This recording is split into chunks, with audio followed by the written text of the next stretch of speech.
Hey everyone, welcome back to a brand new segment of What to Teach, where I share with you talking points you can discuss with your Bible study groups. Today, we're going to examine Joshua chapter 24, verses 14 through 28 in session 6 of Explore the Bible. Let's start with a recap.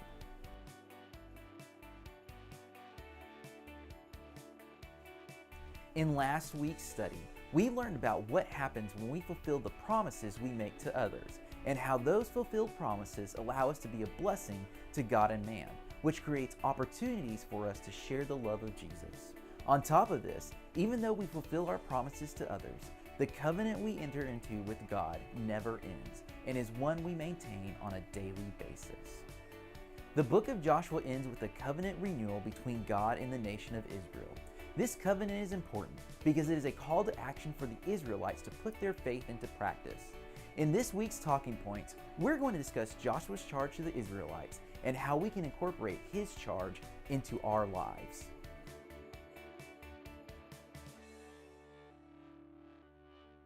One of the most well-known texts in the book of Joshua, and in the Bible for that matter, is the latter part of verse 15.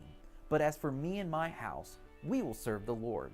This is Joshua's declaration to God and the Israelites that he and his family will continue to serve the Lord no matter what.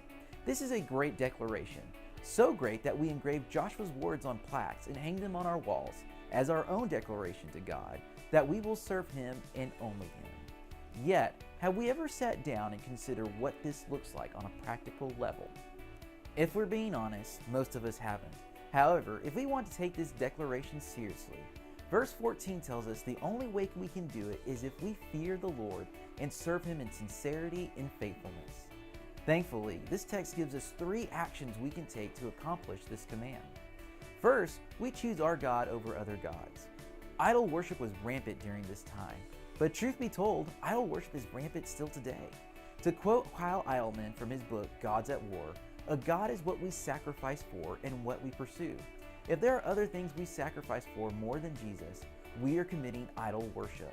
We'll never be able to follow Jesus with sincerity and faithfulness if we put other people or entities before him. So we need to put away our gods and choose only Jesus to worship. Second, we remember God's saving grace towards us.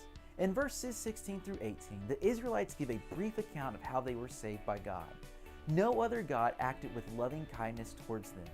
And because of this prominent truth, they were able to make their decision.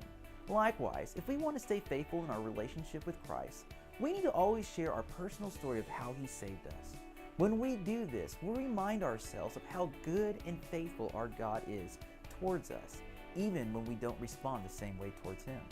Never be afraid to talk about God's goodness, because his goodness is what keeps us from following other gods.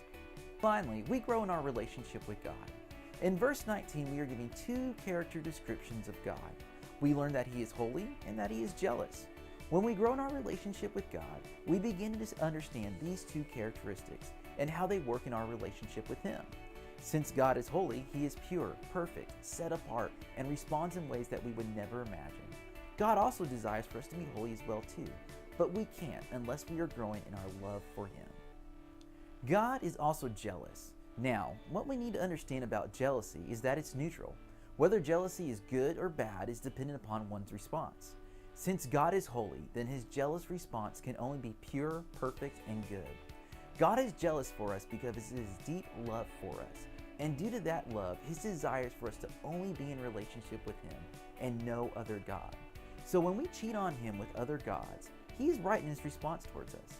A person who is growing in their relationship with God gets that and is thankful for his jealousy. With that said, we need to make good, solid application from our lesson. Bible study isn't complete until we know how to apply the lesson to our lives. So here's what I've learned from this week's study.